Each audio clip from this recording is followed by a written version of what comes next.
O quê? Doente? Eu? Não mais, meu amor. Não mais.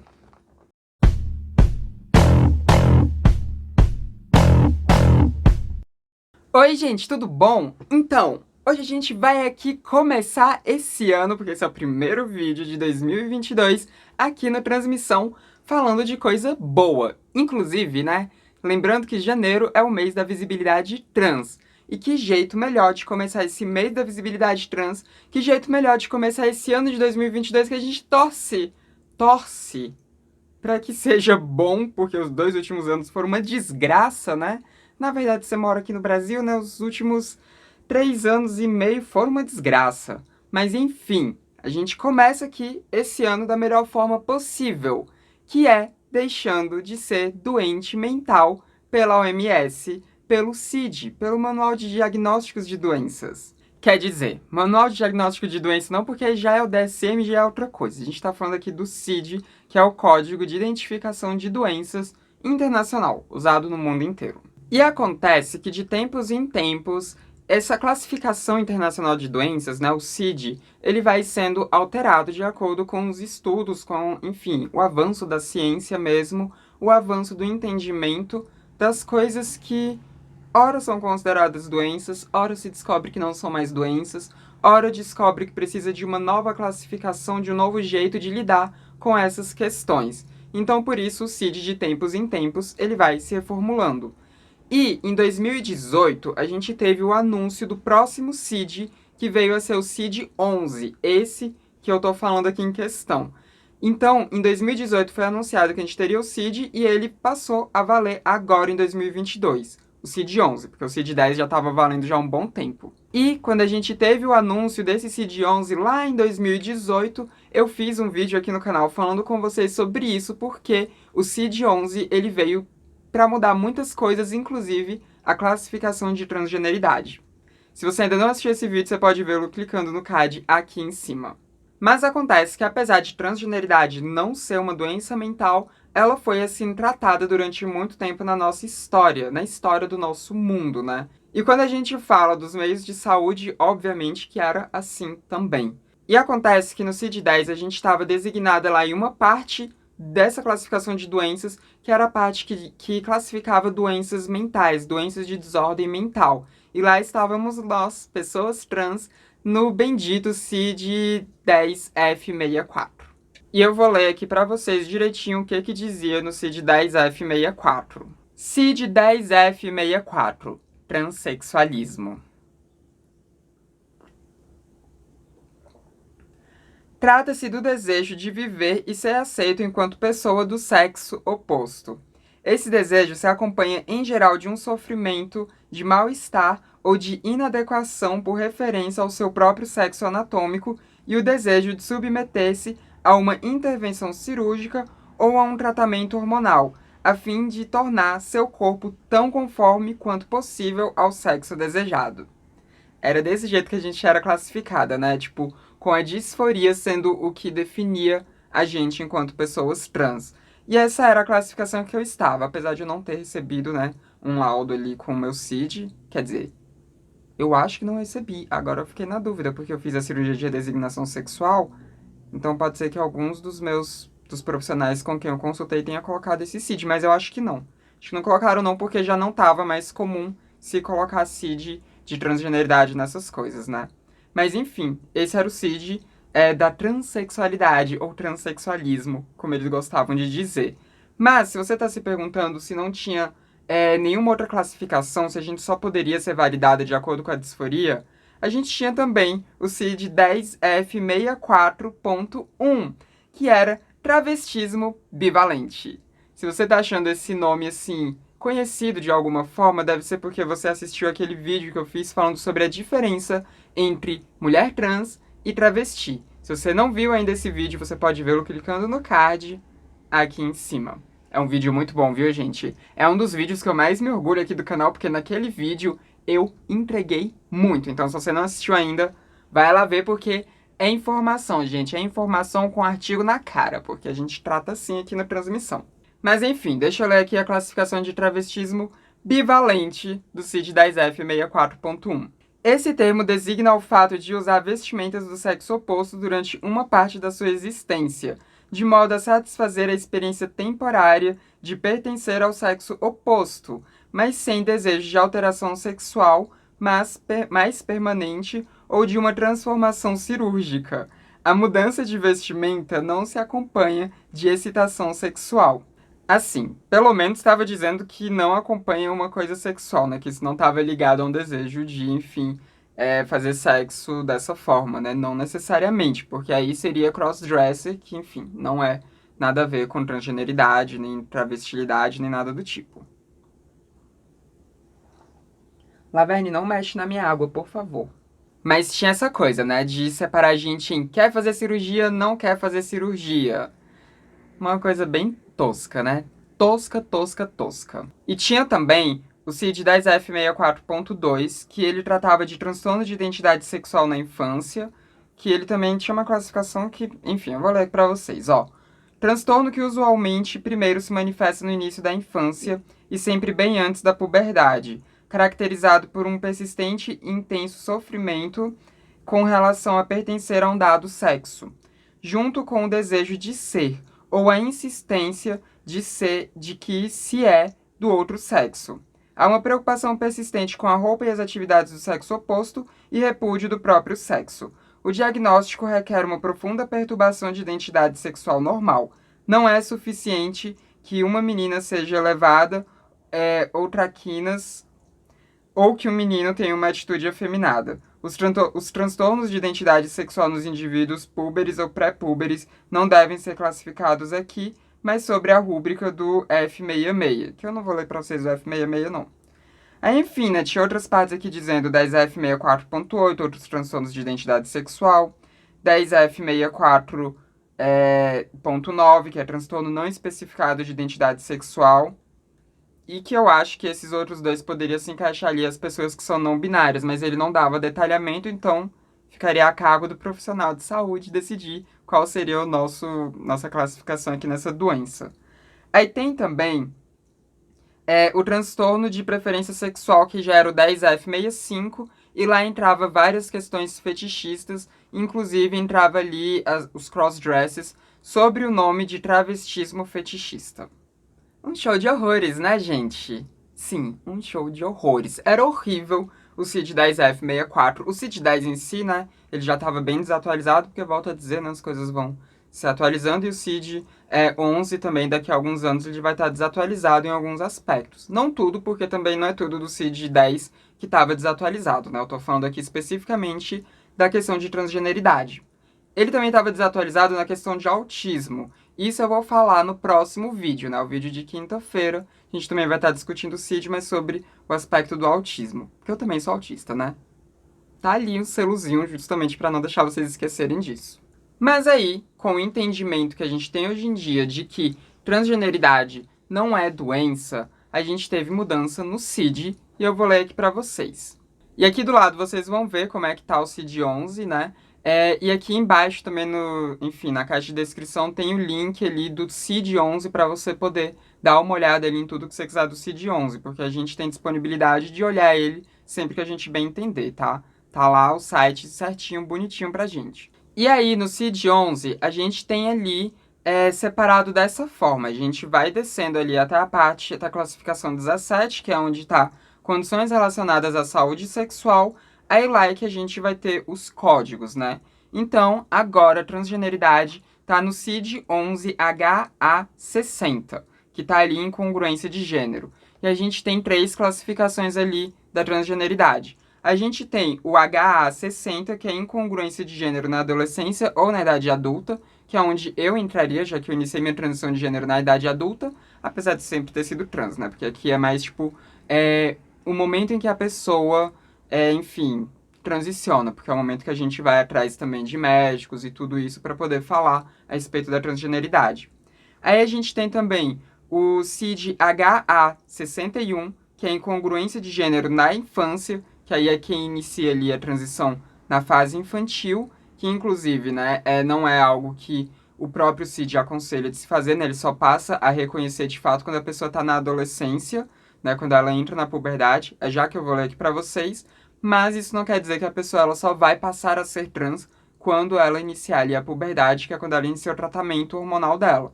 Não. É porque quando a gente fala do CID, né, quando a gente fala de acompanhamento médico, não tem cabimento eles considerarem a partir da infância, já que não vai ter um tratamento medicamentoso de fato a partir da infância. No máximo vai ter um tratamento ali com psicólogos especializados, né, para poder ir ajudando essa criança a lidar com disforia e tudo mais. Inclusive, eu tenho um vídeo aqui que eu falo sobre essa questão de crianças trans. Se você não assistiu ainda, você pode ver clicando no card aqui em cima. É um vídeo muito bom também, recomendo demais. Óbvio que eu recomendo, né? É meu conteúdo. Mas a gente tem aqui também uma outra classificação, que é o CID-11HA6Z. Não é um número, é um Z, que ele diz incongruência de gênero não especificada. Mais uma vez, eu acho que é onde pode ser que entrem as pessoas não binárias, né? Porque, enfim, tá aqui não especificado, ele não discorre, ele não dá nenhuma explicação, pelo menos não ainda, pode ser que daqui a algum tempo eles coloquem alguma coisa lá, mas não tem nenhuma explicação a mais. Lembrando que no CID-10, também, na parte ali que estava não especificada, eles também não falavam muito a respeito, né? Justamente por isso, por ser não especificada. Mas eu acho que talvez aí possa ser que entrem as pessoas não binárias. Mas eu vou ler aqui para vocês também a descrição. E essa descrição, ela se aplica aos três aqui, tá, gente? Não tem uma descrição diferente, ó. Eu clico aqui no HA60, tem essa descrição. No HA61 tem a mesma descrição. E no HA6Z também tem a mesma descrição. Então, a descrição é a mesma para todos.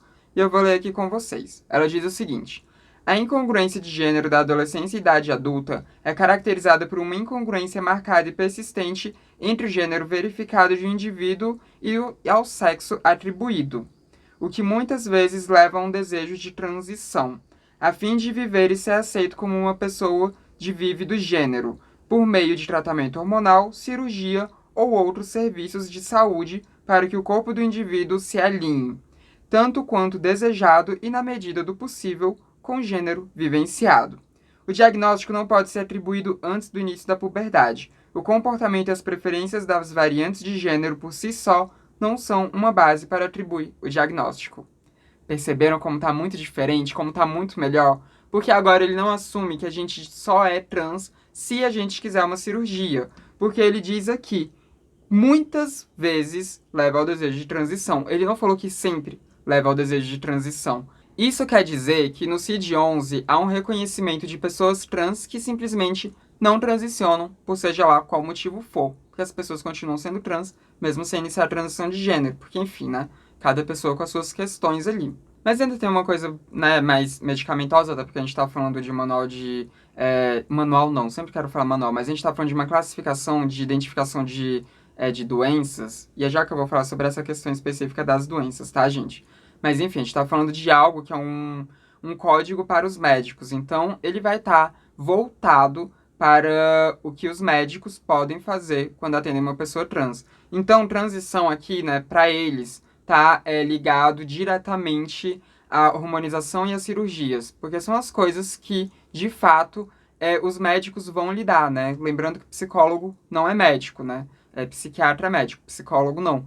Então, por isso que tem toda essa coisa voltada ali para questões cirúrgicas e tudo mais. E também é por isso que o diagnóstico não vai antes da puberdade, né? Porque é na puberdade em que algumas medidas médicas podem ser tomadas, como a interrupção da puberdade, né? O retardamento da puberdade por meio de bloqueadores de hormônio, para que essa criança púbere possa ali, enfim, se entender melhor antes de iniciar o tratamento de fato hormonal, né? Antes de fato ser dado para ela algum tipo de hormônio. Então, enfim, por isso que esse diagnóstico não pode ser feito em crianças pré-púberes, apenas a partir de púberes, né? Que já entra ali pré-adolescência, pré-adolescência, enfim.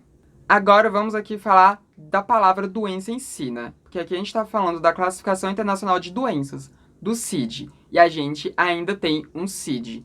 Isso quer dizer que a gente é doente? Não. Isso não quer dizer que a gente é doente. Inclusive, eu lembro que lá em 2018, né, na época que saiu que a gente iria mudar a nossa classificação do CID, muita gente reclamou que a gente ainda estivesse no CID, né? muita gente reclamou que no CID-11 a gente ainda estaria dentro das classificações internacionais de doença, portanto a gente continuaria sendo consideradas doentes e que isso estava errado, já que transgeneridade não é uma doença.